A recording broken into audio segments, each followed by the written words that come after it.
नमस्कार. हायलाइट या आमच्या चॅनलवर तुमचं स्वागत आहे. आज आपण भेटतो आहोत भैरवी माझगावकर यांना. हे नाव या आठवड्यात हायलाइट झालंय ते एका कुकिंग कॉम्पिटिशनमुळे. बायका आणि स्वयंपाक तसं हे नातं जुनच आहे, पण एक कॉर्पोरेट जॉब सोडून एका कुकिंग कॉम्पिटिशनमध्ये जिंकणारी किंवा जिंकणाऱ्या भैरवी माझगावकरांची गोष्ट काय आहे जाणून घेऊया त्यांच्याचकडून. नमस्कार. नमस्कार. खरं तर गोष्ट अशी काही नाहीये, साधीच आहे. एक स्पर्धा होती, त्यात मी भाग घेतला आणि नशिबाने साथ दिली म्हणून जिंकली. हो, पण त्यासाठी तुम्ही काय स्ट्रगल केलात किंवा काय कष्ट घेतले? मला जेन्युइनली असं वाटतं की स्ट्रगल तर सगळ्यांनाच करावा लागतो आणि कष्ट काही कोणाला चुकलेले नाहीये. सॉरी टू इंटरप्ट, पण मी मध्ये बोलतोय. आय थिंक भैरवीने ना इतरांपेक्षा जास्त मेहनत घेतली आहे. नाही, genuinely I should say this. In fact मला सांगायला हे आवडतंय की कधी आजारी असली, बरं नसलं, घरात कितीही अडचण असली ना, तरी तिने तिचं काम कधीही बंद केलं नाही, बाजूला ठेवलं नाही. तिच्यासारखी इतकी सिन्सिअर, डेडिकेटेड, होनहार मुलगी कधीही आयुष्यात बघितली नाही हवी. ही कुकिंग स्पर्धा होती, I know, I agree, but मला वाटतं ही तिला ना एक संधी मिळाली तिचा स्वतःचा बिझनेस स्टार्ट करण्यासाठी. आणि आय मस्ट से की थोड्याच दिवसात भैरवी स्वतःची मोठी कंपनी लॉन्च करते. तुम्ही पाहू शकता, भैरवीच्या मिस्टरांनी त्यांच्या पत्नीचे गुण आपल्याला सांगितले आहेत. हा, पण एक मेजर दोष सुद्धा आहे तिच्यात. हा, तिला स्वतःबद्दल बोलायला आवडत नाही. ती फारसं स्वतःचं कौतुक करत नाही, कंजूसपणा करते. आणि म्हणूनच मी आता मध्ये बोलतोय, तिचं कौतुक करतोय. पण खरंच माझं भैरवीवर जितकं प्रेम आहे तितकंच तिच्या टॅलेंटचा मला रिस्पेक्ट सुद्धा आहे. आणि आय मस्ट से की माझी खात्री आहे की तुम्हाला पुन्हा काही महिन्यातच तिचा इंटरव्ह्यू घ्यायला परत यायला लागेल. कारण त्यावेळेस ती फक्त एक कुकिंग कॉम्पिटिशन जिंकलेली बाई नसेल, तिचा भारतातला सगळ्यात मोठा सक्सेसफुल बिझनेस असेल. त्यासाठी तुम्हाला यावं लागेल. तुम्हाला असं का वाटतं की भैरवी चांगला बिझनेस करू शकेल?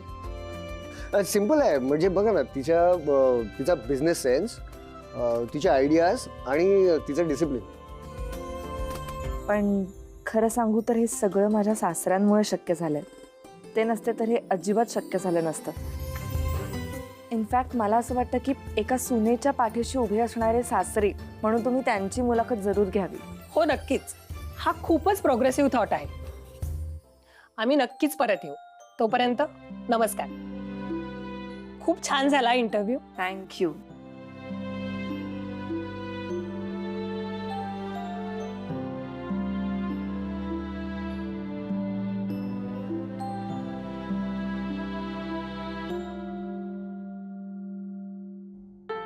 आलीच मी.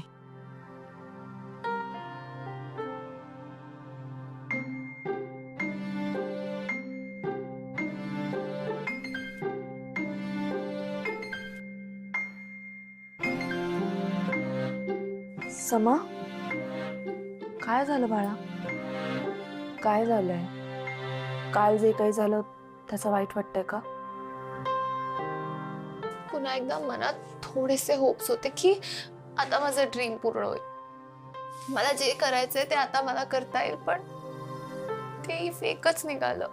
आणि आता परत कॉलेजला जायचं आणि घरी यायचं, त्याच्या पलीकडे काहीच नाही. त्याच्या पलीकडे काहीच नाही? समा, अगं काय घाई आहे तुला?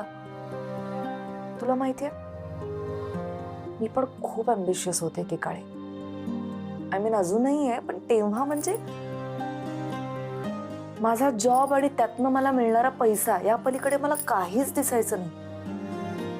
लोकांना सुद्धा मी त्यांचा जॉब काय आहे, ते किती अॅन्युअली कमवतात यावरनं जज करायचे. दिवस रात्र काम करायचे.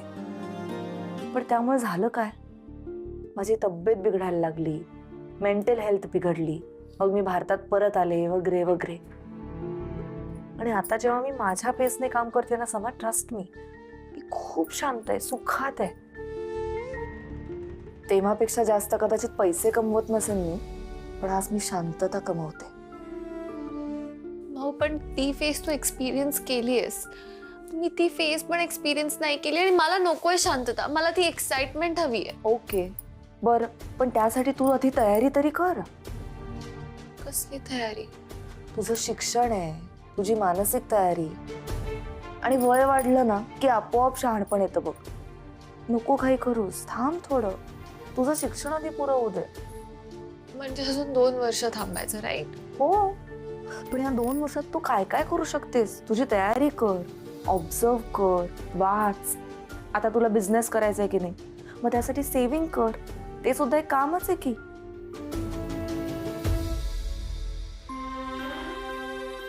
अँड आय प्रॉमिस यू, माझ्या बिझनेसचा जो काही पहिला प्रॉफिट असेल ना, मी तुझ्यासाठी बाजूला काढेन. मग त्यातनं तुला हवं तेव्हा तुझ्या मनासारखे तू खर्च कर. तुला हवं ते काम सुरू कर. ओके?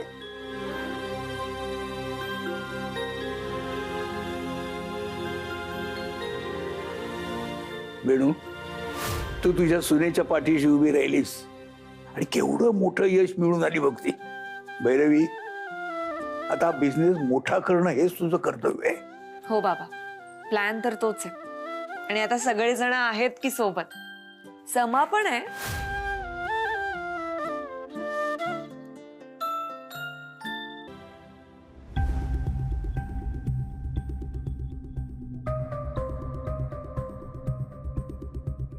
हा बाबा मस्त आहे ना. सुनबाई इतकी सुंदर दिसेल ना या साडीत. म्हणजे गोरी गोरी असं. काय आलं? अरे 300 रुपये. मग अरे तू म्हणाला होतास ना महागडी साडी आणशील म्हणून. बाप्पा महाग नाही. 300 रुपये माझ्याकडे कुठूनच नाही याच्यापेक्षा जास्त. हे मामा, अरे तुझ्या मित्राचं दुकान होतं ना, महागडी साडी आणायची ना. नाही होतं पण ते गावी आहे ना दुकान. आणि तुझे सांगते बाबा ना, त्याचे पण ना एवढे वांदे झालेत. ते दिवाळीच्या खरेदीची गडबड बाबा केवढी तरी. जाऊ दे, तू सुनबाईला देऊन टाकी. तू वेळ आहेस का? एवढी स्वस्त साडी मी नाही देणार. मग आता काय करायचं? तू एक काम कर, याच्यावर ना 1-0 वाढव. जा, जा, जा, जा, जा. माझ्यापेक्षा हुशार व्हायला जा, जा, जा.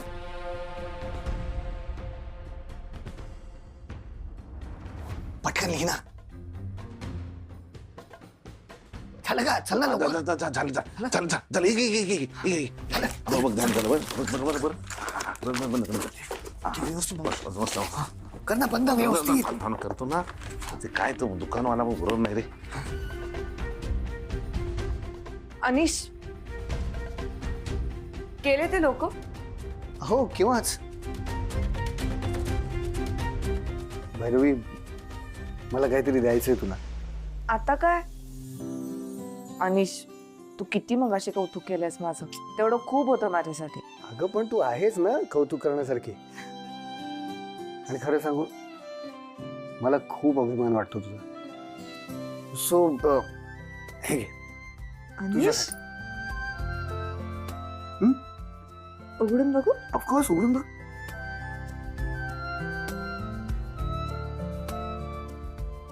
वाव अनिश, अरे 30,000.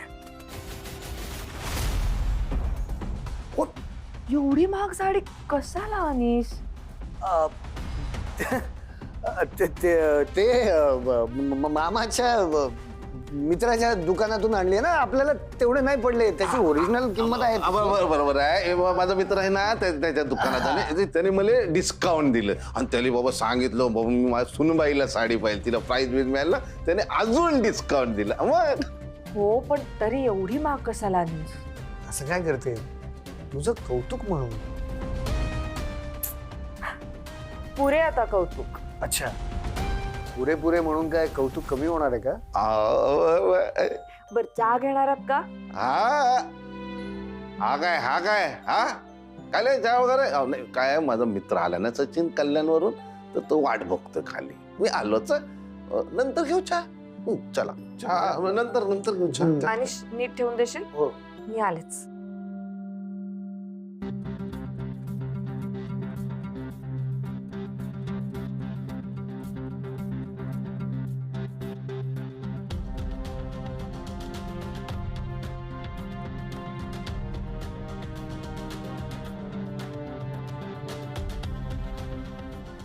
भैरवी मला जरा बोलायचं होतं तुझ्याशी. बोल ना, काय झालं? ऍक्च्युली मला तुझी मदत हवी आहे. कसली मदत? मला थोडे पैसे हवे आहेत. सांग ना, किती? 10 लाख. 10 लाख? का काय झालं अनिश? अनिश, तू काही केलंयस का परत?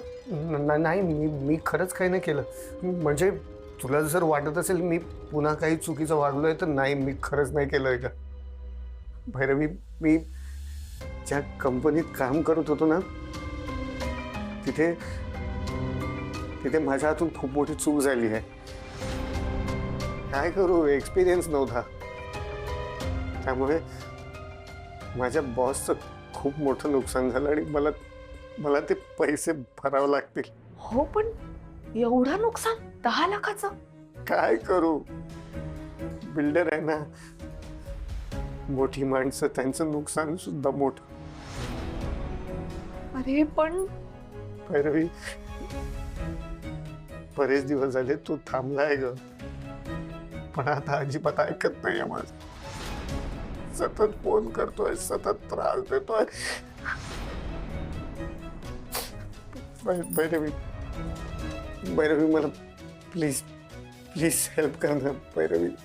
मी शपथ घेतो ग, मी यापुढे कधी तुला पैसे नाही मागणार. मी 1 रुपया सुद्धा मागणार नाही. प्लीज मला मदत कर. मी अडकलोय का, मला प्लीज याच्यातून बाहेर काढ. ऐक माझं.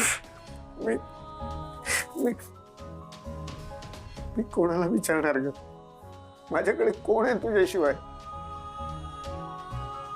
ते म्हणतात ना, एखाद्याच्या हाताचा स्पर्श लागला की मातीचंही सोनं होतं, पण माझा हात लागला की सोन्याचंही माती होते ग. असं नाही अनिश.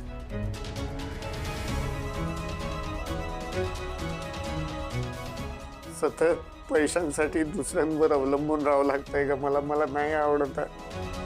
मला काही कळत नाही, माझं डोकं काम करत नाही. मला जीव द्यायचा आहे. बस झालं. मी स्वतःला संपवतो. मी स्वतःला संपवतो. अनिश, काय करतोस तू? सोड दे. वेळ आहेस का तू अनिश? प्लीज अनिश, प्लीज रडू नकोस. मी तुला असं खचलेलं नाही बघू शकत अनिश. प्लीज आपण काहीतरी करू. काही करू शकत नाही का आता आपण? भैरवी, मी जर त्याचे पैसे त्याला परत दिले नाही ना तर मला जेलमध्ये जावं लागेल. भैरवी, माझ्या आयुष्यात शेवटची मदत करणं. मला त्याला पैसे द्यायचे आहेत. मला 10 लाख रुपये द्यायचे. मला 10 लाख रुपयांची गरज आहे. मला दे ना प्लीज. ऐक माझं अनिश, प्लीज. ऐक माझं अनिश. मी भेटते त्या तुझ्या बॉसला भेटते. मी आहे ना, मी बोलेन त्याच्याशी. अनिश, तू खूप गोळा आहेस रे. तुला या कंपनी लॉस बद्दल नाही माहित काही. मला कळू तरी दे, कशासाठी 10 लाख रुपये हवे? काय नुकसान झालंय नक्की? हे बघ, मी माझ्या कॉर्पोरेट लाईफमध्ये अशा अनेक केसेस हँडल केलेल्या आहेत. ओके, मी एकदा भेटते. तू नको टेन्शन घेऊस आणि काहीतरी सोल्युशन नक्की निघेल. हवं तर आपण वकिलाला घेऊन जाऊ. ओके, डोंट वरी. तो नाही ऐकणार ग. तो माणूस गुंड आहे. तो फक्त नावाला बिल्डर आहे. अगं, तो असेच पैसे उकळतो सगळ्यांकडून. तो नाही, मला तो त्रास देईल. मग आपण त्याचा प्लॅन सक्सेसफुल होऊ द्यायचा नाही. मग आपण वकिलाला घेऊन जायचं. मला भेटू तरी दे, मला कळू दे. एवढं कशाचं बिल फाडतोय तो तुझ्या नावावर? हे बघ, मी आहे ना, आपण काहीतरी सोल्युशन काढू. डोंट वरी. आपली कष्टाची कमाई आहे अनिश. आपण अशी सहजासहजी नाही द्यायची कोणाला ती. तू प्लीज निराश नको होऊस, ओके? आता रडू नकोस. शांत हो, शांत हो. चल फ्रेश हो, मी लगेच चहा आणते तुझ्यासाठी.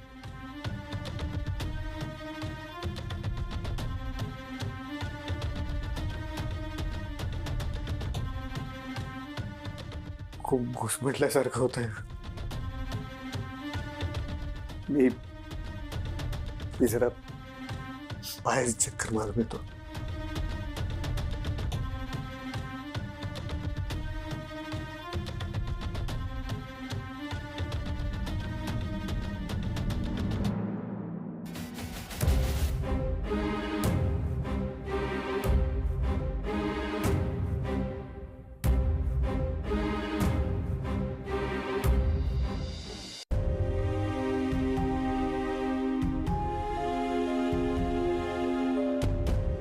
ही सगळी नाटक आहेत हे कळतंय ना तुला? नाटक? नाटक नाही तर काय. गोड गोड बोलून बायकोकडनं पैसे उकळण्याचे अनेक उपाय करणारा नवरा पाहिलाय मी. पाहिलाय नाही, जगले त्याच्याबरोबर. बळी नको पडूस पर का या सगळ्याला. तुझा नवरा आता नको त्या मार्गाला लागलाय हे मनातून माहितीये तुलाही. नाही म्हणजे नाही, तसं अजिबात नाही आहे निलिमात्या. अनिश नाहीये तसा. म्हणजे हो, तो वाट चुकला होता पण आलाय तो परत. असं बोलून आपल्या मनाची समजूत घालून घ्यायची न काय. वाट चुकणं वेगळं आणि स्वतःहून मार्ग बदलणं वेगळं. अनिश वाट चुकलेला वाटसरू नाहीये. जाणून बुजून हेतुपूर्वक वेगळा मार्ग निवडलाय त्याने. पण अनिश माझा नवरा आहे आणि मी त्याला सुधारण्याचा प्रयत्न करेन. तो कर तू, पण असे नवरे सुधारत नसतात. तुम्ही का निगेटिव्ह बोलताय? कारण मी जग पाहिलंय ग बाई. हो, पण तुमचं जग वेगळं आहे, माझं जग वेगळं आहे. आणि तुमच्या जगातल्या अनुभवानुसार तुम्ही तुमची मतं नका लादू माझ्यावर. हे बघा, तो काळ, परिस्थिती, माणसं, या सगळ्यात फरक आहे. पण माणसाची हाव सगळं बदलत असेल ग. पण माणसाच्या हवेचं काय, ती तशीच असते ना. पुन्हा सांगते, त्याला पैसे देऊ नकोस. बघ, तू फसवेल तुला, सुखानं जगू नाही देणार. निलिमात्या, बास. आता खरंच बास. मी प्रेमाने बोलते तोवर ऐका, नाहीतर हे घर माझंही आहे हे विसरू नका. माझा नवरा, माझा संसार, आमचे मतभेद, आमच्यातली भांडणं, या कशातही मला तुमचं मत नकोय, तुमची मदत नकोय, कुठलाही सल्ला नकोय आणि लुडबुड तर त्याहून नकोय. त्यामुळे प्लीज यापासून लांब राहा. आणि हो, जोवर या घरात राहताय ना, आनंदाने राहा. उगाच आमच्यात भांडणं लावायला जाऊ नका प्लीज.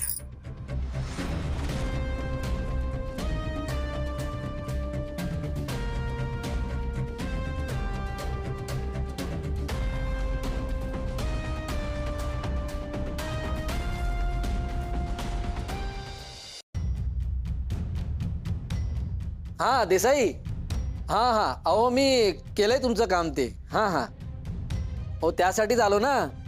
हो आज हाफ डे घेतला मी. हो नका काळजी करू, तुम्ही या निवांत. दादा, मला जरा तुमचा फोन देता का? हा? मला अशोक दादाला फोन करायचा आहे, माझा भाऊ.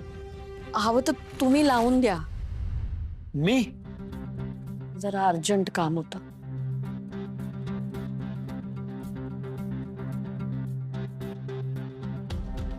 हा तोरणे का? बोला बोला बोला.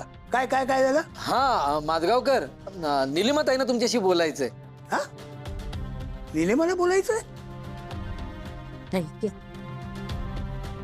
हॅलो, हा बोल का नीलू. मी चालले. कुठे? माहित नाही कुठे, पण चालले. अगं पण कुठे काय झालं ते तरी सांग ना. मी तुमचं काही नुकसान करतेय का रे?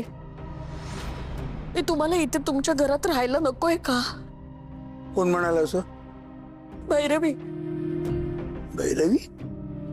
नाही भैरवी असं काय म्हणणं शक्य नाहीये. मग मी खोटं बोलतेय का रे? नाही तसं नाही नीलू. हे बघ, माझं भलं करण्यासाठी म्हणून तू मला इथे घेऊन आलास, तुझ्या घरात ठेवून घेतलंस आणि आता कोणी काडीची किंमत देत नाहीये. मग माझ्या नवऱ्याच्या घरी तरी काय वेगळी अवस्था होती. तिथेही मला किंमत नव्हती, इथेही मला किंमत नाहीये. मग मी का राहायचं इथे? हे बघ, मी आता घरी येतो. मी घरी आल्यावर नंतर आपण बोलू याच्यावर. हा? तू लवकर घरी ये बाळदादा, आणि येईस तोर मी इथे बाहेरच थांबते, खालीच. मी नाही जाते वर. तू लवकर ये.